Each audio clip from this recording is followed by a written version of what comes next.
A very good evening and welcome to Vedantu.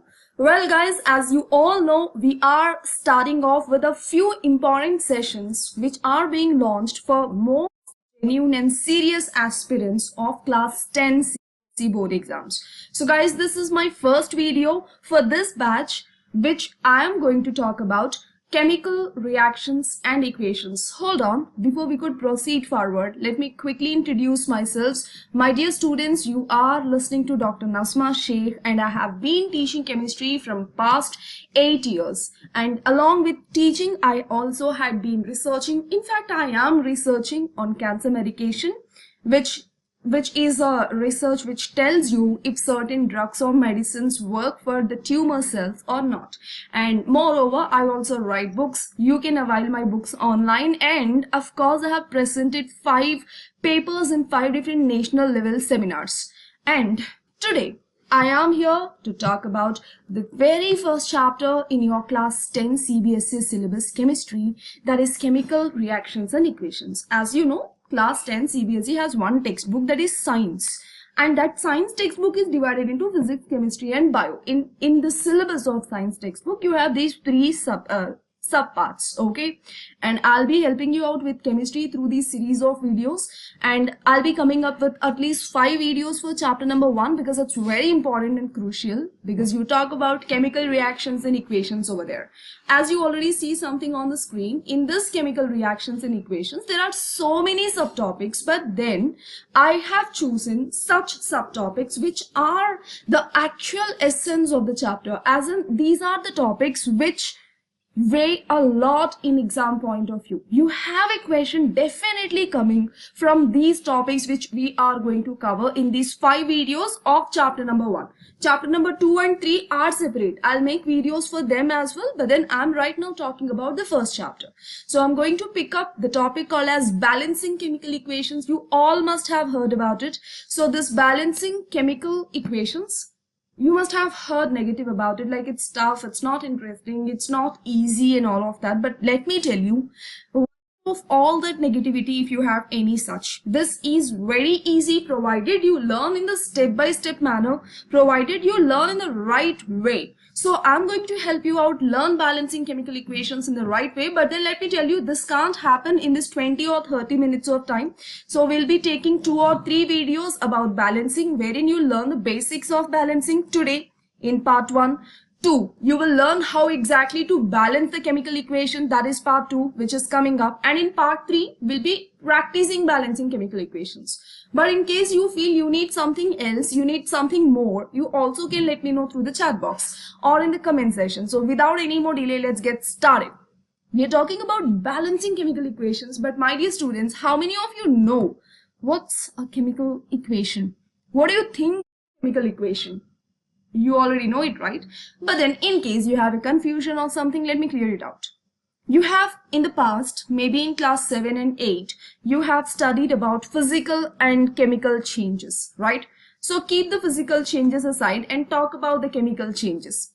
Chemical changes are the ones which happen with respect to the composition, as in these are the changes which involve or which get you the change in molecular formula of the compound. There is something new formed. This is in simple. So these chemical changes are also called as chemical reactions, and these chemical reactions, when written in form of the symbols, means what? Symbols of the atoms or the molecules with arrow mark and the plus mark in between and all of that, you have seen them, right? So when you are representing a chemical change with the help of the symbols of the atoms and molecules, you call it as a chemical equation. So in short, please make a note of it. What is a chemical equation? Chemical equation is the symbolic representation of a chemical reaction. And the next point, what is a chemical reaction? Chemical reaction is nothing but a chemical change in which a new substance is definitely formed. And some random examples or regular examples that you get to see around you of chemical changes, recall, go back to class 7 CBSE or 8 CBSE, I guess 7, you studied about it there, right? So digestion is a chemical change, respiration is a chemical change, right? The thought process is a chemical change. Everything is chemistry in the body and also around the body, right?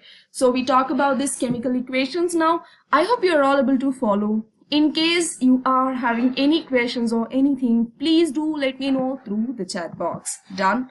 Right? Now, what's a balanced chemical equation? We have been talking about balancing chemical equations, which is important in exam point of view, which comes for 1 mark in exam point of view, right? I'm talking about the final exams. I'm not talking about your pre-boards or half-yearly or midterms. No. Anytime I talk about exams, I talk about final exams here for. Remember that, okay? So this balanced chemical equation, what is this? Fine. For this to be understood, you again need to go back to class 9 CBSE chapter number 3, okay? I hope you remember studying law of conservation of mass. Do you? If you remember, tell me the statement in the chat box now, right now. Okay, it is a little long, so don't type it so long now. It's okay. I will tell you, but then you have to recall in the head, okay? So law of conservation of mass is stated mass can neither be created nor be destroyed. Moreover, one form of mass or one form of matter can be turned or can be changed into other. You call it as transformation. Mass can be transformed from one form to other form, just like, you know, ice in solid physical state can be turned into liquid water in liquid physical state can be turned into vapor when you heat it, right? So matter can exchange its forms, exchange its states, but then it cannot be let disappear, or you know, you can't let something disappear. Now for example, I'm talking about pen. Can you make it disappear? No, you may hide it, you may break it, you may just turn it into a fine powder and just blow it in the air, but those particles are still there in the air, right? I hope you get it. So now balanced chemical equation is something which agrees with law of conservation of mass, which follows law of conservation of mass, okay? But then how do you know if balanced chemical equation is there, or if the given equation is balanced or not balanced? How do you get to know? There is a way. There's a very simple way. But then before you could understand to identify balanced chemical equations, let me just tell you something. This concept of balancing especially would be needing a lot of your prior knowledge, as in it will utilize the basics that you have learned in class 9 CBSE especially. Not only this particular topic, the other topics in this chapter also do the same. Even they would be needing your knowledge of atoms and molecules and structure of atom. If you're not very strong at it, it's the right point. You're just beginning. Just go back and revise it later. Done. So anyways, I'm helping you out to understand a few basics around this concept. To identify if the given equation is balanced or not. Fine. If it is not balanced, then what? So what? If the equations are not balanced, naturally they cannot exist. Only the balanced chemical equations do exist. Fine. In case balanced chemical equations only do exist and you came across an equation which is not balanced, is there something to do with it? Yes, there is something to do with it. And what do you do with it? You just balance it. It is not obeying the law. You make it obey the law. How? I'm going to explain you that, but then remember, every equation in the nature is balanced. And if you come across an equation that you write an equation which is not balanced, you are going to make it balanced. You are going to be balanced. How? There are a few steps which we are going to learn, but before that, the process of turning a non-balanced equation or unbalanced equation in terms of a balanced equation is called as balancing chemical equation. It sounds like a tongue twister, right? But anyways, converting an unbalanced equation into balanced equation is called as what? Balancing chemical equations, and that's very important topic, okay? But then how do you balance chemical equations is the biggest question. How to balance a chemical equation? If you look at NCERT, there are around 8 to 9 steps present, but then I have consolidated all of them and made it into 3 simple steps. And using these 3 simple steps, you will be able to balance any equation in less than 1 minute of time, and I'm sure about it. Yeah, even last year, before last year, my students have tried it, right? And also got success.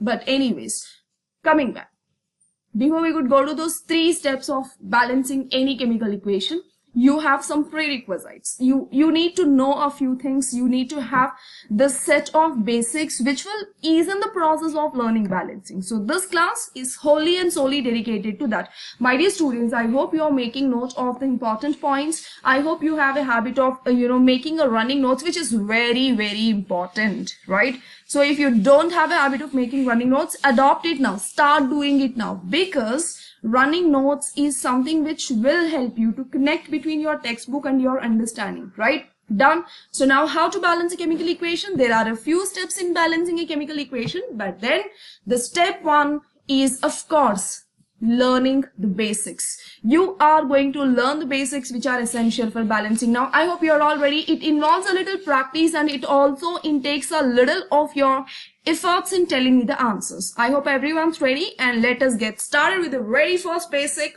atomicity. Is this something new? I don't think so, because you have learned it last year. Have you? Do you remember? You do, right? That's great. Atomicity is the very first thing that's needed. It's, you know, if you don't know atomicity, you can't balance equations. It's like that. And you know one other thing, atomicity is very simple to deal with. What's atomicity? I'll tell you the definition, but then I'll explain you how to, get across the atomicity. Atomicity is nothing but the number of atoms present in one molecule. Remember, in one molecule. The number of atoms present in one molecule is called as atomicity. Okay? Done. But then, how do you calculate atomicity? The number of atoms present in a molecule can be calculated by observing the formula of the molecule. For example, let's go to the whiteboard and let me write it. Say I'm talking about a molecule H2. Okay? Observe this clearly. You have hydrogen, and here, in the place of subscript, you call it as subscript, right? Whatever written just below the molecular formula is called subscript. Do you find a number here? Of course you do, right? So what's the number? 2.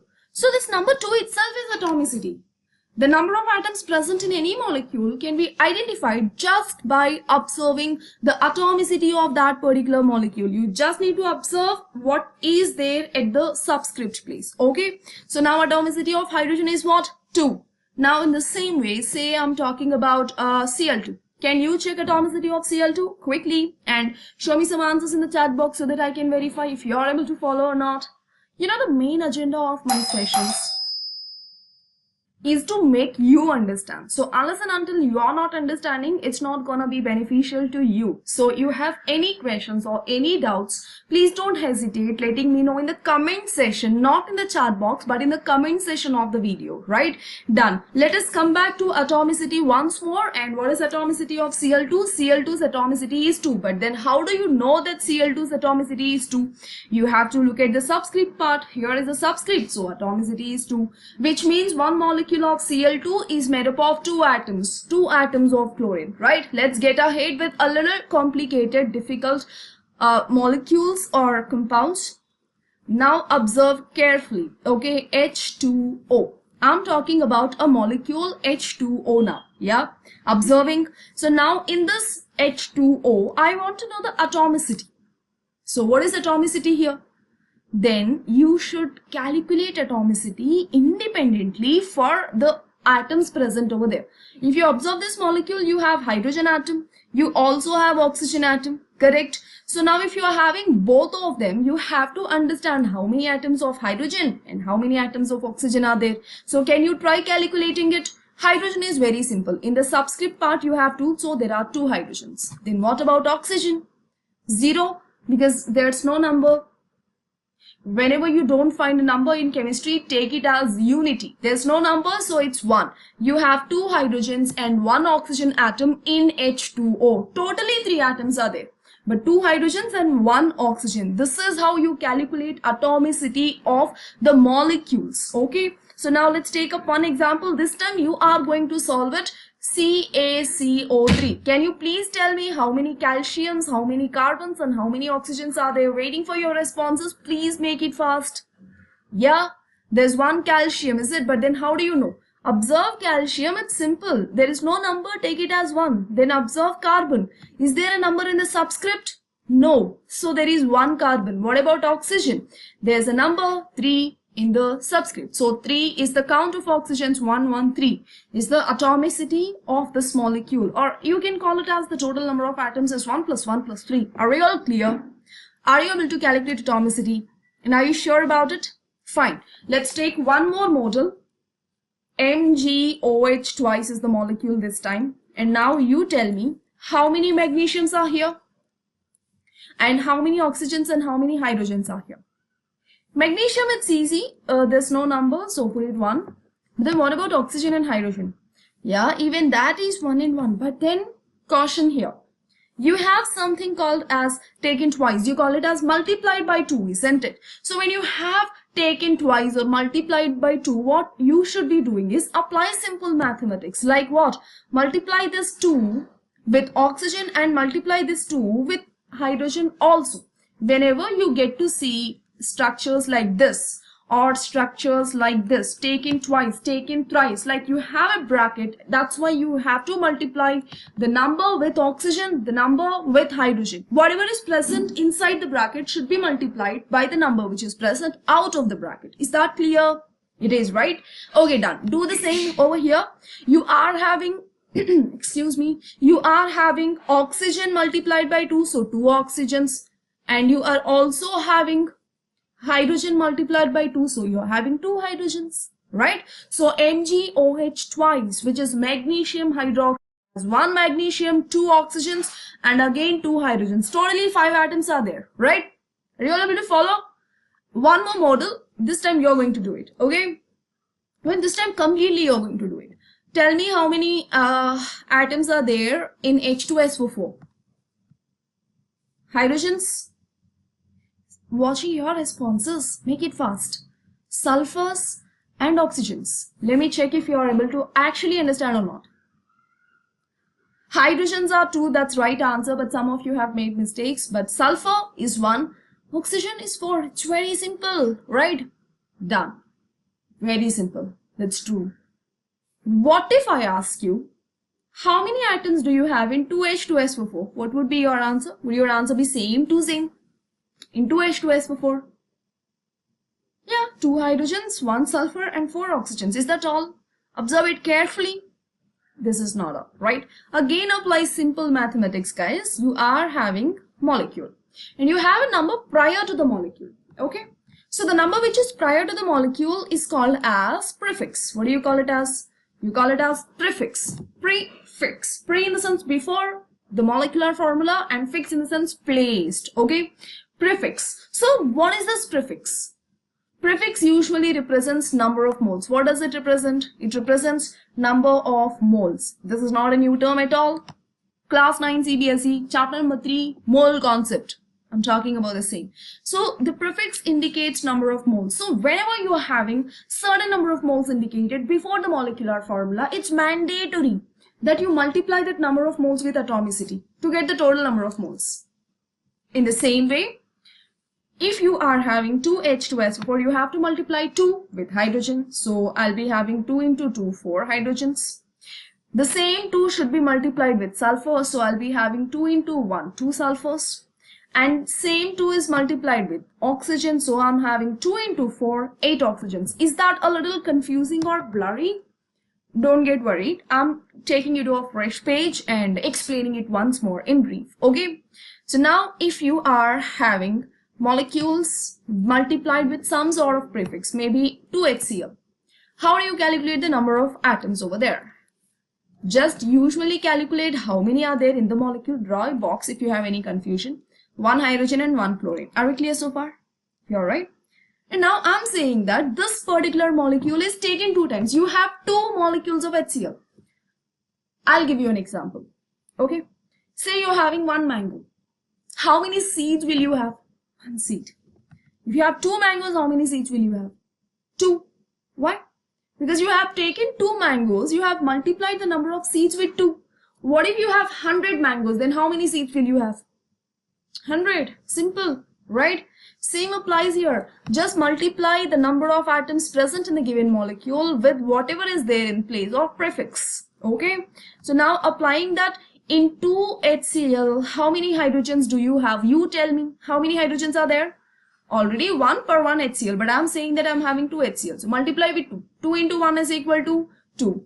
And same applies to chlorine as well. So whenever you're having a prefix, multiply the number of atoms with that prefix to get the actual number of atoms taken in the sample. Are we all clear? Let's quickly summarize before we could go further or whatever.